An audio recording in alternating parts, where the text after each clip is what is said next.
Pleasure to introduce Professor Claire Pamment, who is now the Associate Professor of Theatre and Performance, as well as Gender, Sexuality and Women's Studies at William and Mary, which is in Virginia. She has also recently served as Director of the Gender, Sexuality and Women's Studies program, and also was formerly a fellow, an arts fellow at the Yale Institute of Sacred Music, Worship, and the Arts. I've, was introduced to Claire through a forum that she used to organize many years ago over on Jail Road at the Narang Gallery, where many of us fledgling academics were invited to present, share our ongoing scholarship.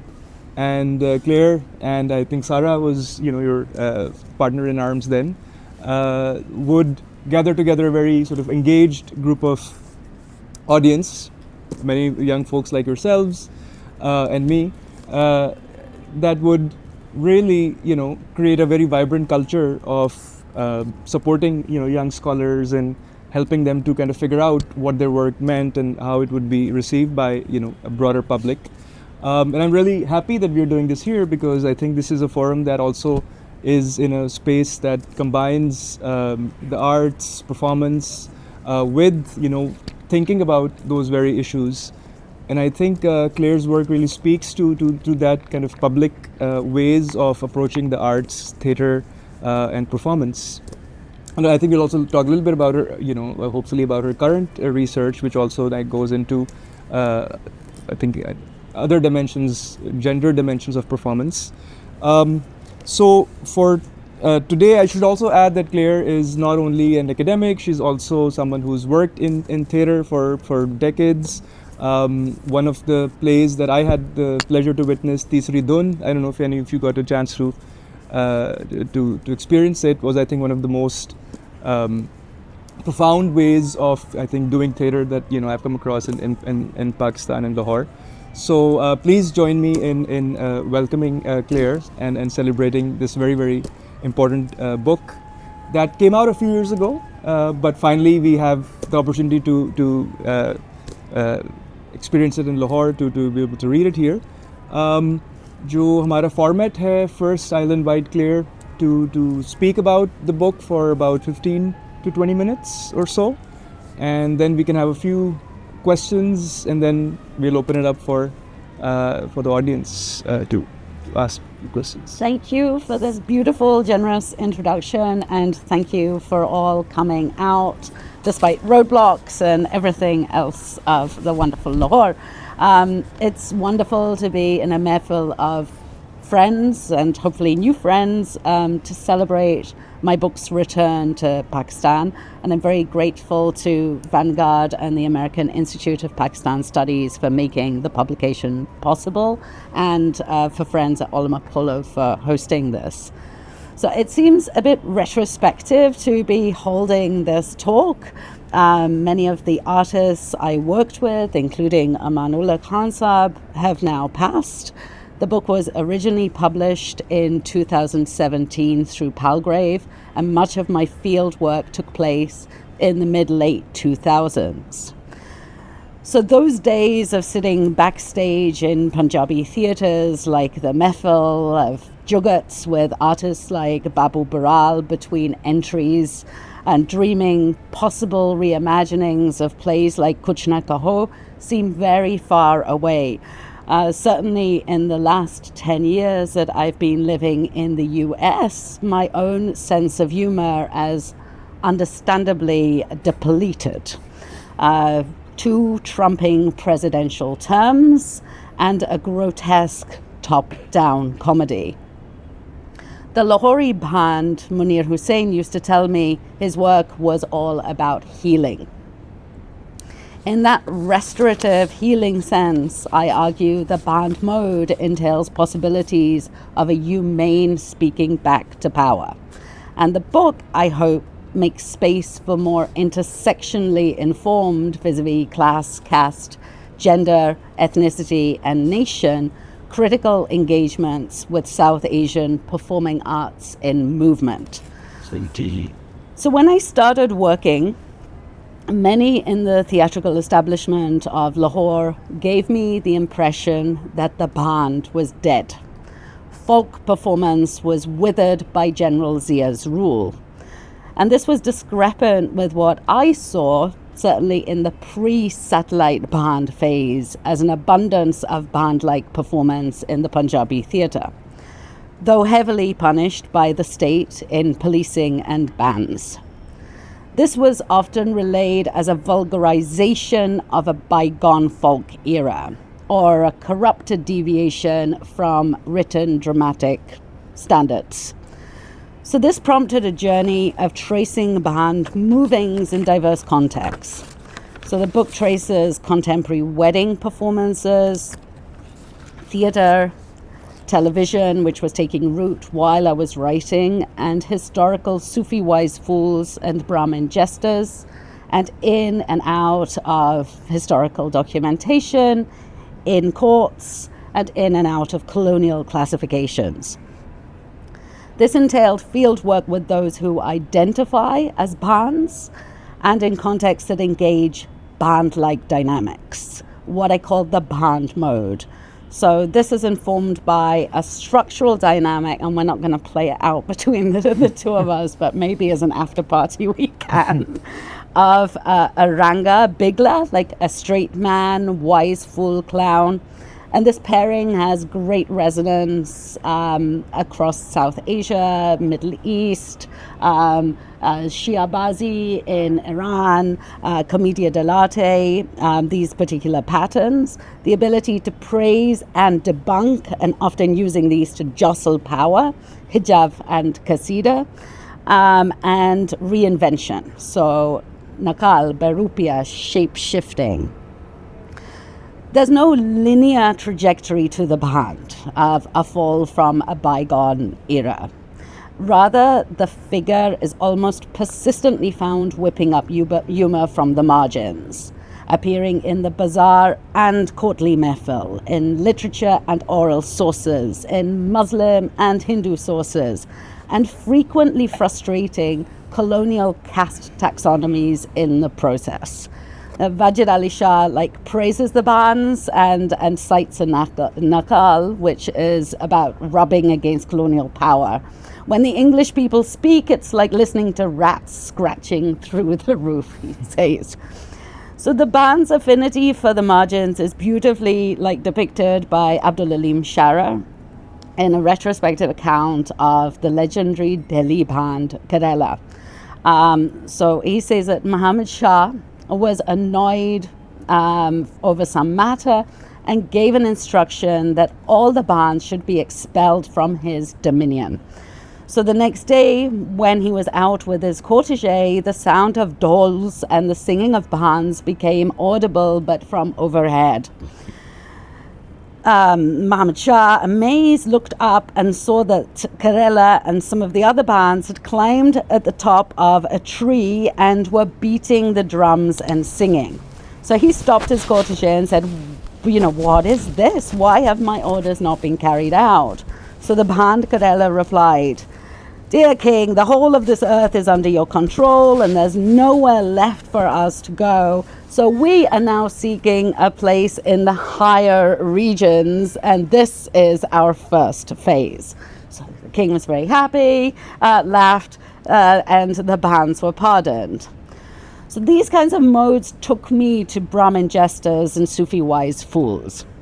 Balol, Mullah Nasruddin, Tenali Rama, Birbal, and this Indo-Muslim fusion, which both demarks status hierarchies and transgresses them, often beyond the mundane, the law, the ruler, which contemporary Bhands assert, locates them closer to God, like the wisdom of the fakir.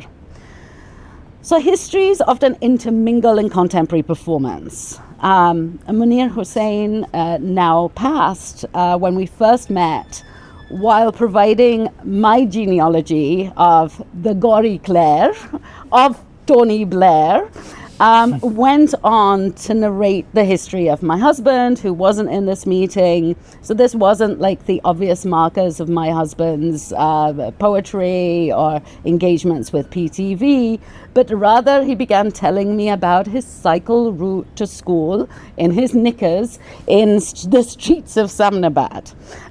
Rather intimate details, one might argue. And Munir Hussain said, I know even the biodata of a newly born child. So such genealogical prowess has been Munir and many Bhand's weapons. Munir offers in the book juicy episodes of performing for Zulfikar Ali Bhutto and Nawaz Sharif.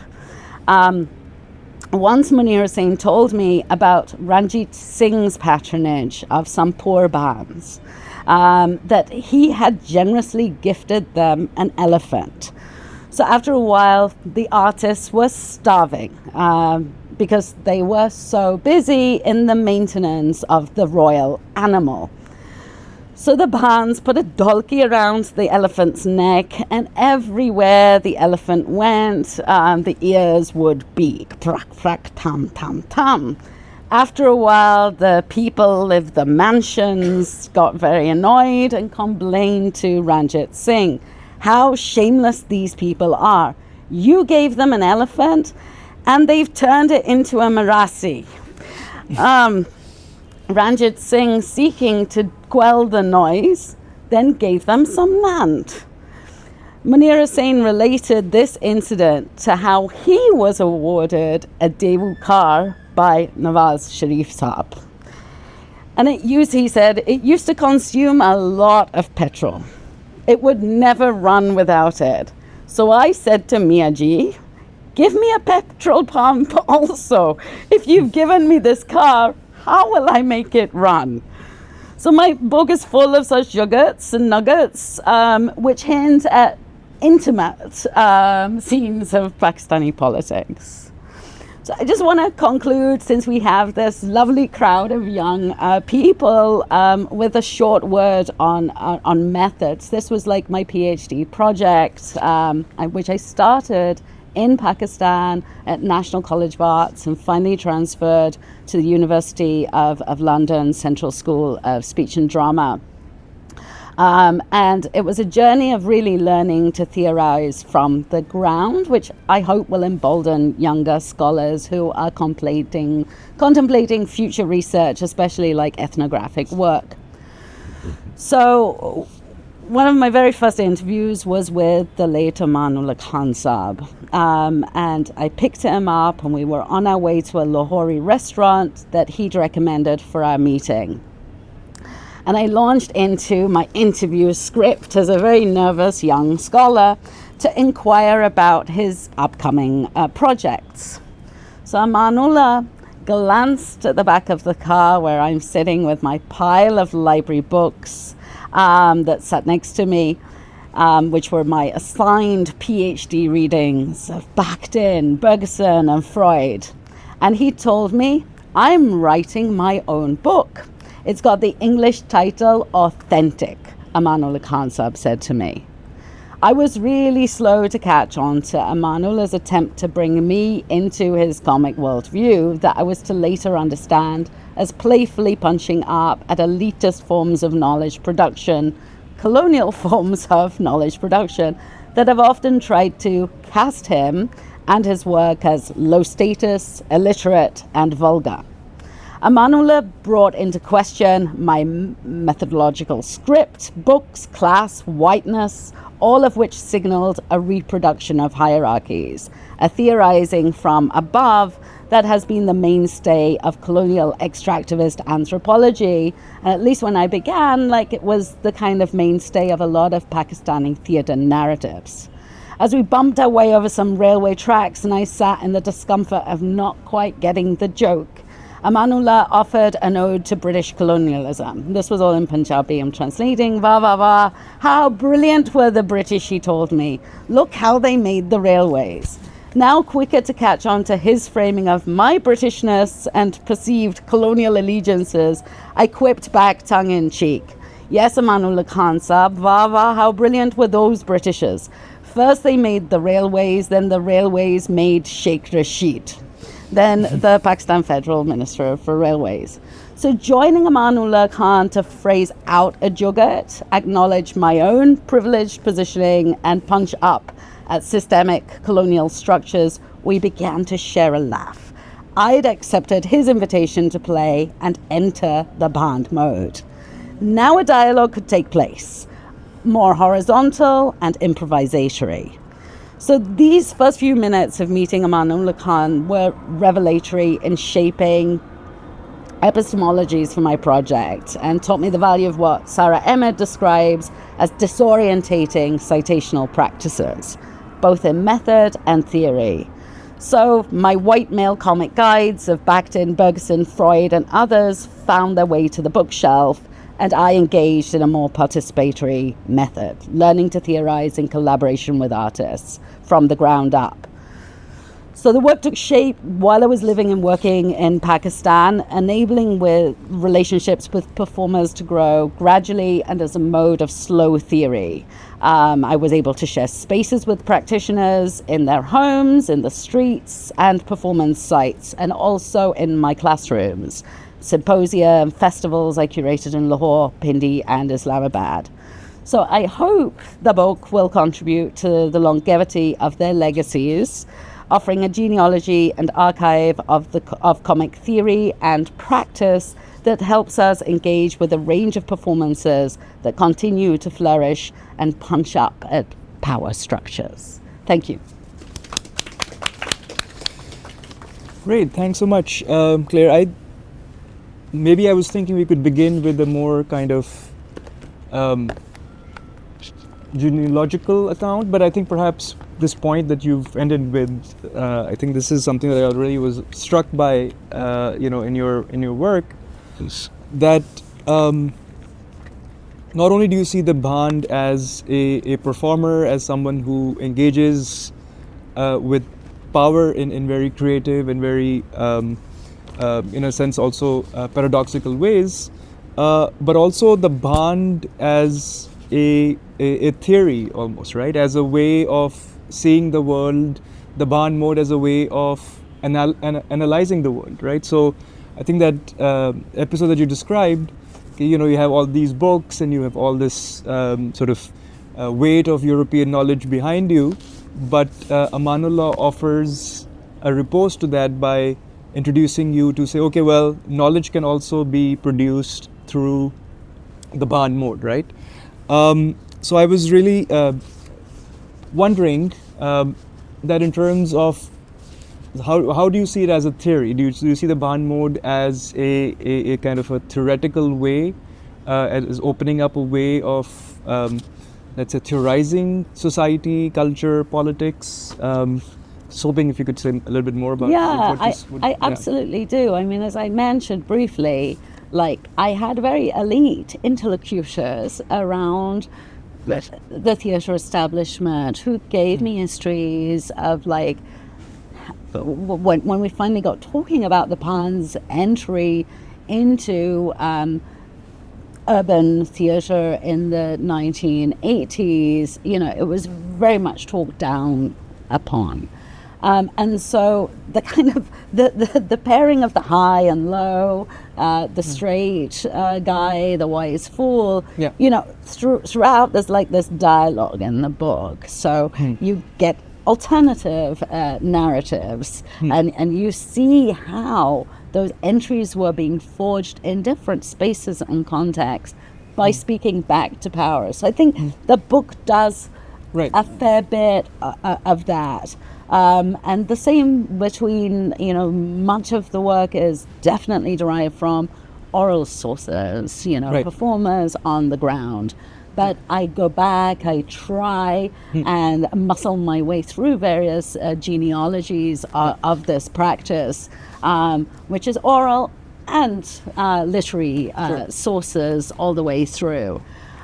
And considering the casteist, classist imperatives that have tried to push the Bhand away, it's very important to read against that kind of grain. And so that, just to add on, this wasn't just about talking to performers. I was very privileged. I was working with National College of Arts in Rawalpindi. We had this huge festival I curated called Desi Natak. I was able to do a lot of field work through that and then bring performers back into those spaces. So working, in performance rather than just looking at performance. Right. Much more immersed. Embodied sense. Munir Hussain passed literally just as the UK edition of the book was just about to be printed. But we had planned to really, really put a chamota in my hand and really engage in full embodied practice workshops, and that unfortunately didn't happen. But there were other kind of collaborations that did with different artists. Yeah, I think what you do with your theater now, I think after this also must be sort of influenced by the experience of this entire research. Yeah, it does. So just last year, I was doing a devising course at William and Mary in Virginia, US, devising intercultural theatre. And we took as our starting point the Panchatantra stories, which are these animal fables. And a lot of times Aesop's given credit for all of them, but they travel all around the world and they shape-shift in their Arabic variants, etc. So we took these stories and we were devising around them, and the Bhand actually became a physical starting point with my students there. Because it's all about power hierarchies jostling, and certainly in my work with T3 Khon and my subsequent research with Khwaja and trans communities, there are very strong relational comedic modes, which are not necessarily the Bhand, but the comedic sense and collaborations between Khwaja trans and Mirasis in Vadai, which was the subject of my last book, and a film and different performance events, has remained tight. And historically, during British colonial rule, they were all being really marginalized at the same juncture. Yeah. So maybe switching a little bit to a more historical dimension of your work, which is the first section, in which you first trace the genealogy of the Bhand to Sanskrit jesters, Brahmin jesters, through Sanskrit literature. And then you also look at the Muslim courtly culture, the Sufi wise fool, which was all very informative in the sense that you don't think of the Bhand as a figure who is connected to not only just the Muslim courtly world, but also to the Brahmin, to the Hindu, Sanskrit literary sphere. And then also in the 19th century, you introduce the reformist Urdu literature and how they kind of had an ambiguous relation to the Bhand as well. So I think it would be interesting to just hear a little bit more about how the Bhand has such a sort of complex and sort of multi-dimensional genealogical origins, and the way you put it all together in your book is quite... Yeah, I quite caution rich over any origin story. I teach theatre history, and I'm always telling my students to get rid of these notions of a theatre origin, whether it's from the Greeks or elsewhere. We don't know. These are performance practices, and I'm certainly not saying this started with but genealogy allows Sanskrit. you to do that. But I did notice, my kid was really small. I used to tell him a lot of Mullah Nasruddin and Birbal stories. And I was finding these kind of confluences, and sometimes I would kind of hear resonance, which then took me back into these Sanskrit plays, which were one kind of like one-man comedy shows, where it's called the Vita character, who plays all of these different characters. Like, stand-up comedy, we don't necessarily have to think this is a US province, like this was here long ago too, right? But the kind of jester characters in those plays, like the Vidushek, they often end up like kind of affirming the caste hierarchy, where some of the Muslim stories of was Balul or Mullah Nasruddin, they're transgressing any kind of mundane rule. But then you see story elements kind of coming together and crisscrossing. And I thought that is actually like, this is the intersection that comes out with the Bhand. Does that answer all of your question? I feel like I've only done one bit of it. I think that that's the idea though, right? The way you can write a history of a cultural figure can be so generative, rather than, like you said, thinking of it, okay, well, this is the origins, this is what happened in the colonial period, this is what happened in post-colonial. You have these kind of various streams from which you can kind of borrow and see the ways in which they come together. So as a method, I think that was very powerful in the way you kind of really reimagine the Bhand in many ways. So that's what's one of the things that really struck me. Perhaps I think we now also... I don't know if you want to. Yeah. But in the Pakistan part of your book, which is the second section, you again look at, I guess, different sites where you find the Bhand mode. There's the wedding performance, then there's the stage drama, but there's also the television and social media, and I guess now you also see film. India, I think the Punjabi film industry, the Indian Punjabi film industry is also now, I think, really taken on the Bhand. So I was thinking about I guess this is a kind of a larger political question around what does the Bhand sort of do in, let's say, social political commentary on Pakistan today. I mean, you talked about punching up, and that they're able to do this, but in terms of, I think you play also with how asserting dominant structures, social structure is also part of what Bhands are doing. So this kind of movement back and forth between, enabling domination, enabling the social structure, but at the same time also challenging it, also finding ways to kind of insert oneself in between the lines. In the more Pakistani context, I don't know if you could speak a little bit to this kind of back and forth mode. Maybe through Azizi or some of the really interesting examples that you offer. So as I mentioned, as I was submitting my PhD thesis, the satellite to Bhand boom. Suddenly Bhands are all over the TV. And you're like, they okay, just happen. Like, oh no, I have to rewrite the whole thing quickly. So. I certainly don't go into like right now, although I do address a bit of the right now in the revised preface of this new book. But there are some really interesting examples where you have like Hasbehal, Azizi, in the early days, like with politicians, like playing havoc.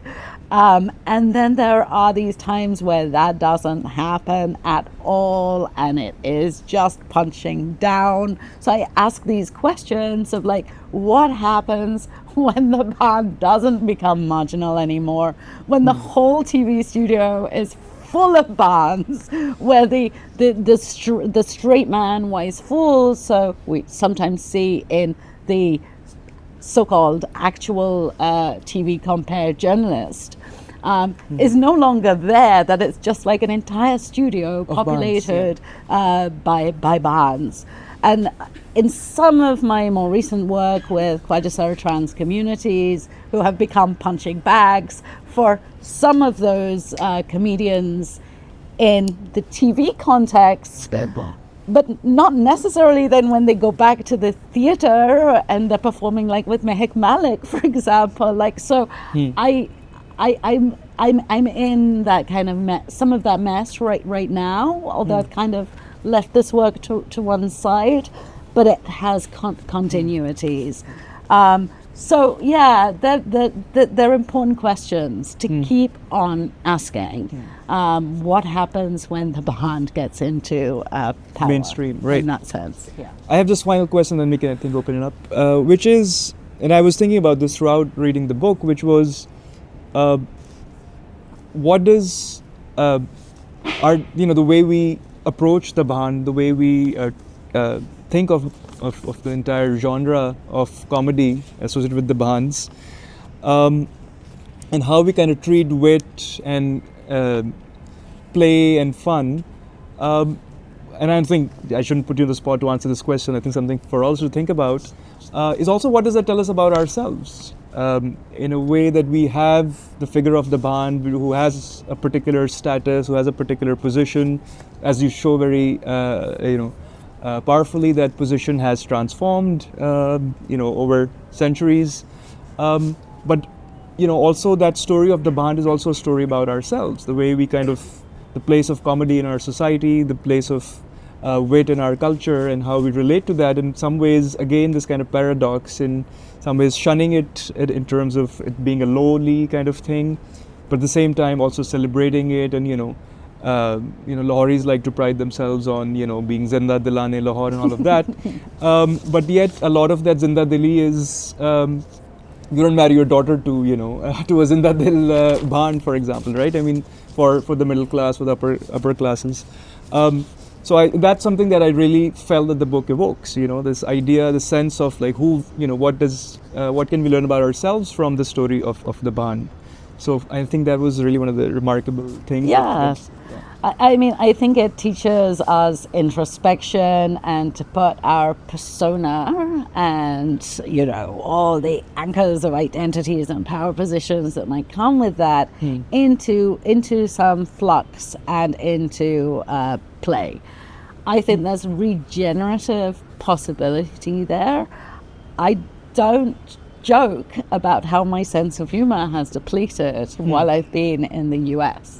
Yeah. I don't feel like I laugh as much as I do as when I'm in Lahore. Well, you were in great company. And I understand like how that locks down relationalities between people. Yeah. Which the sociality of of being in the city. Right. Yeah. And as long as we're able to keep those things alive and well, I want to believe there is hope in the world. Yeah, so along with healing, this part of the Indeed. healing restoration, powers of Healing the Bhand fractures. Mode. Right. Yes. Right. We can take questions, comments, reflections from the audience, and if you can just introduce yourself, Hi, this is sentence. I'm an assistant professor at Gorman Christian University. I'm just curious because when I was conducting my PhD research, there's very little scholarship available on Pakistani theater. So I guess my very basic question is, what made you interested in this field in the very first place? Secondly, I'm lately working on interested in transcultural literature. So you mentioned your intercultural play thing, and I would love to know a little bit more about that idea. So I was, I'm British. I was working with South Asian communities in Britain. I don't quite know how that came about. I've always lived with South Asian communities in Britain and in the South Pacific in my youth. So it happened that I was working with South Asian theatre. And a lot of South Asian theatre during the Claire from Tony Blair times was very much playing to a white audience.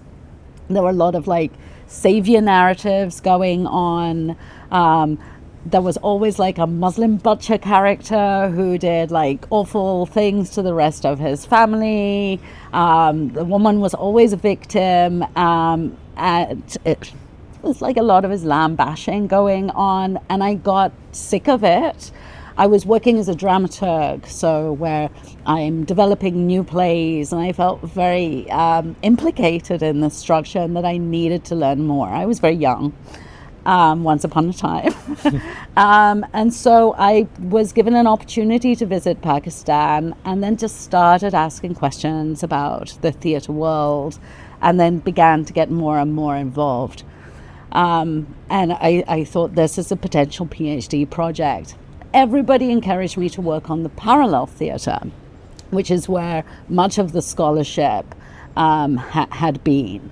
And I was, the dichotomies I saw that I wanted to unpack and understand more for myself is really where it began. And then Babu Bral, I met at one point, lots of amazing conversations. It's relational modes. You get involved in that sense. And the intercultural theatre piece, and we can talk more over tea, but I think it's really exciting when we do theatre and we engage our students in a whole range of international practices. And what was great about that project was that within the group themselves, like they had all kinds of performing languages, which my really white-centric university doesn't necessarily like encourage them to flourish. So a lot of the work I do, no matter whether I'm working in Pakistan or I'm working in the US, a lot of it is devising and sort of asks people to speak from the stories or the performance languages they have and finding a dialogue between narratives and performance genres is very exciting for me. Hi, thank you for the talk, and I'm Musarrat Mashidi from Common Christian Body. When you were talking about your experiences, I was wondering what it was like or what it was still like for you to catch the nuances, so we, even Pakistanis, have sometimes difficulty catching the nuances when the wit and the humor of the Bhand and the Mirasi comes our way. So did you find any difficulty, or was it okay, easy? How did you really get it? So that incident with Amanullah Khan Saab, like even that moment, like I had failed. I knew I failed. I could feel the failure. I could feel the tension.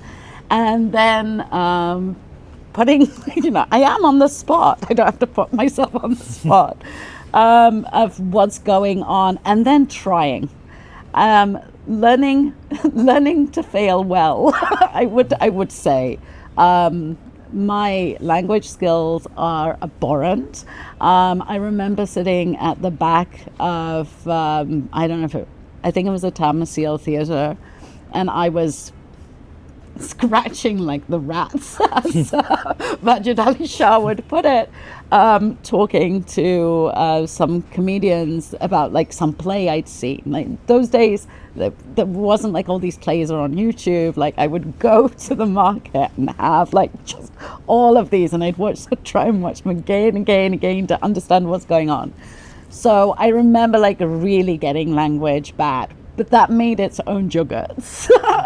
So I'm no longer like on some lofty academic, but a lot of listening again and a lot of working through translation help with others, as I credit in my book. But yeah, I think the idea of like the researcher going in and, there's the relational mode of giving yourself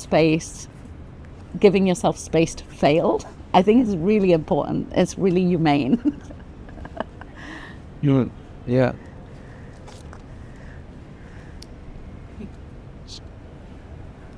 Yep. Hi, nice to meet you. Lovely talk, very insightful. My name is Pakiza. I'm a drag performer as well. I'm pursuing a master's in cultural studies from NCA also. Good. I heard about you from Mr. Lida also, so I was really excited to attend this talk. I actually was not aware of your work with theatre or with the Bhand, my introduction to your work was on gender variant folk from the subcontinent.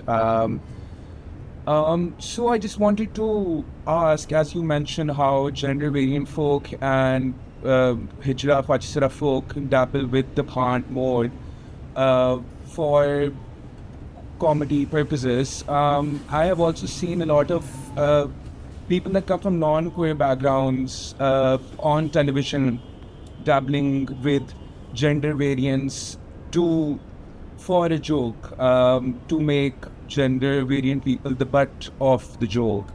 Do you think that can add to the stereotyping or marginalization of queer folk around us? Because for the longest time we see the only way queer people are represented in the media are through being the butt of the joke. For example, we see this in Kadusi Saab Ki Beba, Wadood Ahmed, but that we see is done by queer folk.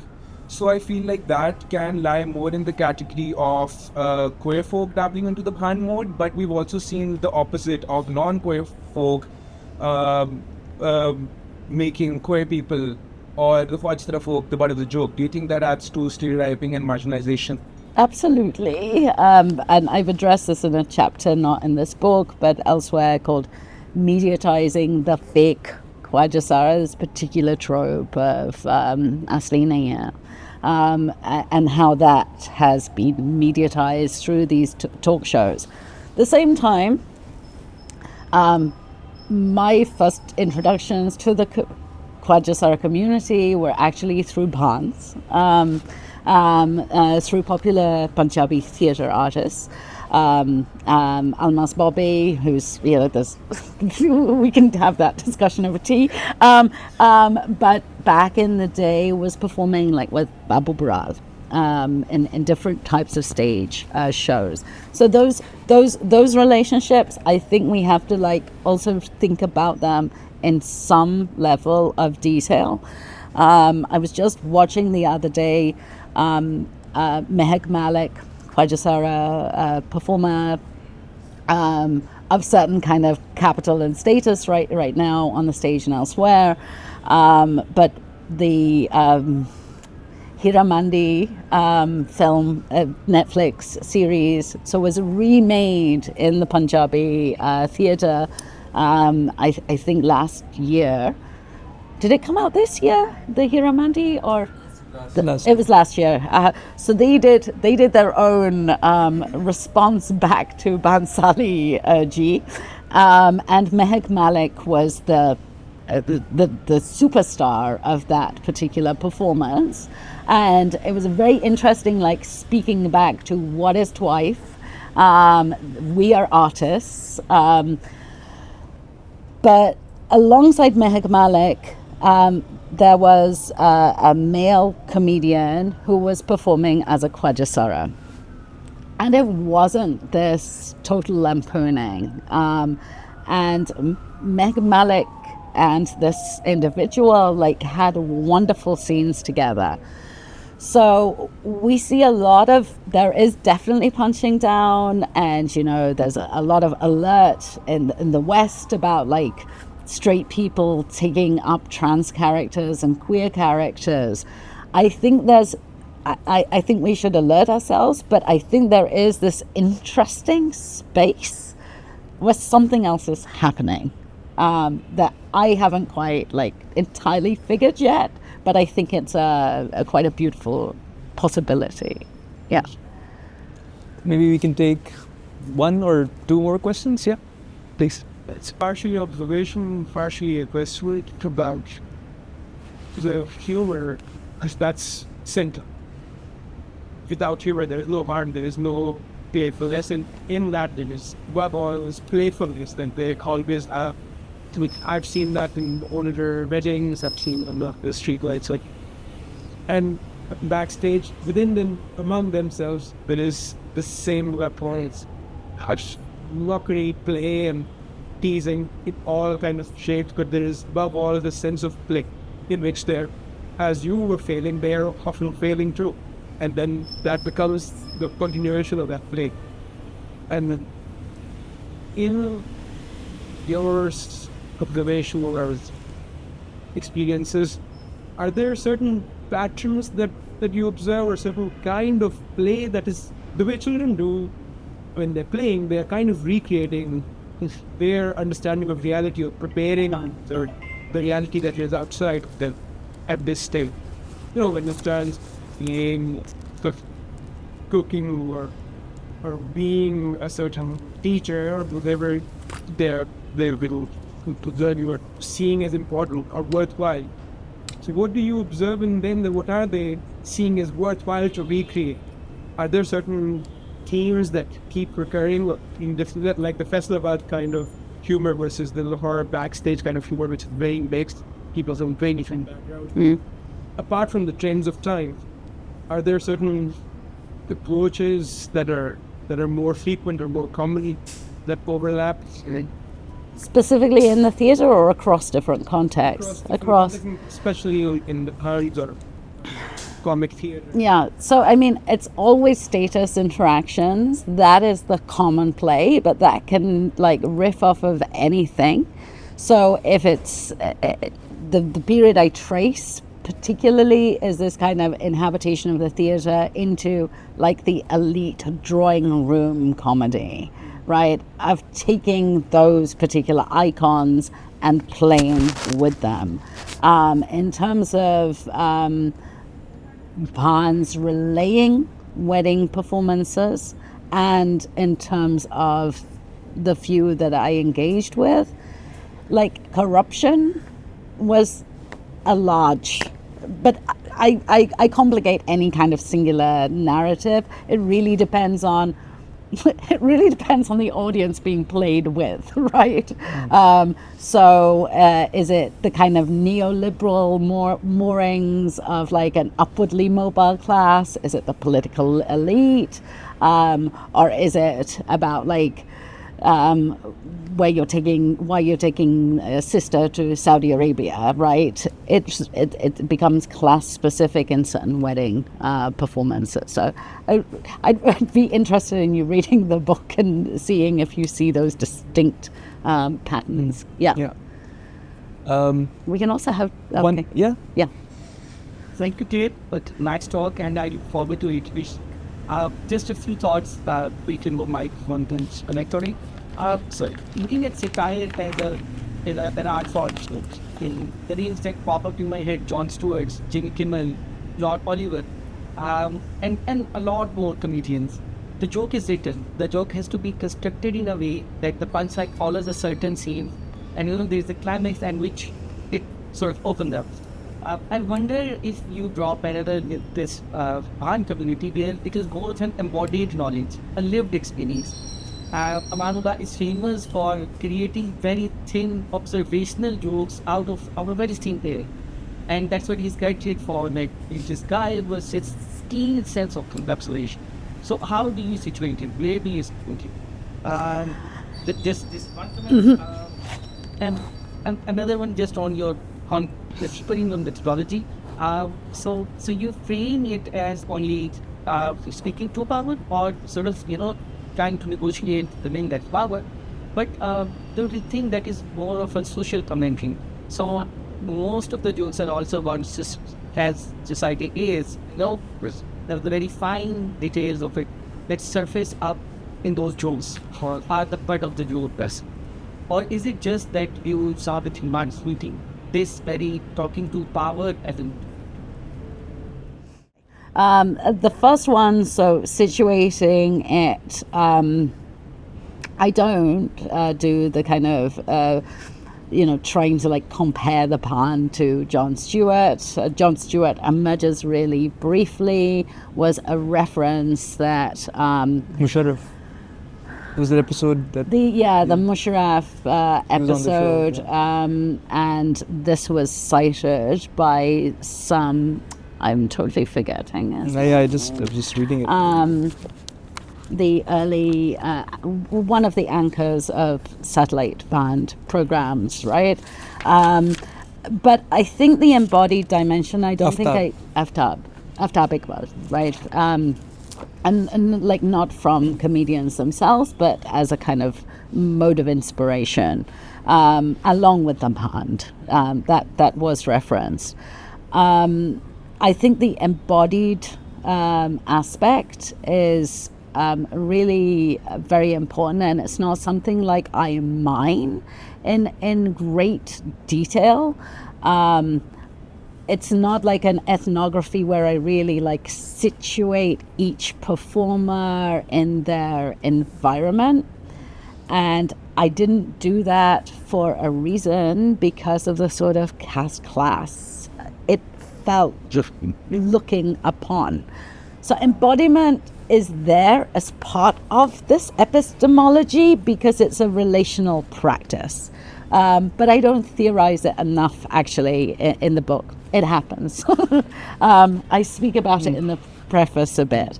And then in terms of social commentary, I mean, like, sure, but like everybody's living in the society, right? That I think that comes back full circle on the embodied question, unless I've missed out a bit of it. And we can talk over tea. Yeah, lots of conversations to be had Tea talk. over tea. So, unless there's any other intervention, we can. I just want to make one intervention. I want to really thank Shahzaman for coming, who took this beautiful photo, and like it kind of between like the terrace of my house and then running off to the theatre just before a show was about to start with Amanullah Khan Saab, and it's a long time since I'm seeing him, so I'm very grateful, and thank you for a beautiful session and your questions, everyone. Please join me in congratulating Claire for this really important work, and I hope many of you get to read it and we get to talk to Claire about it again on her next visit, hopefully visit to Lahore. Thank you.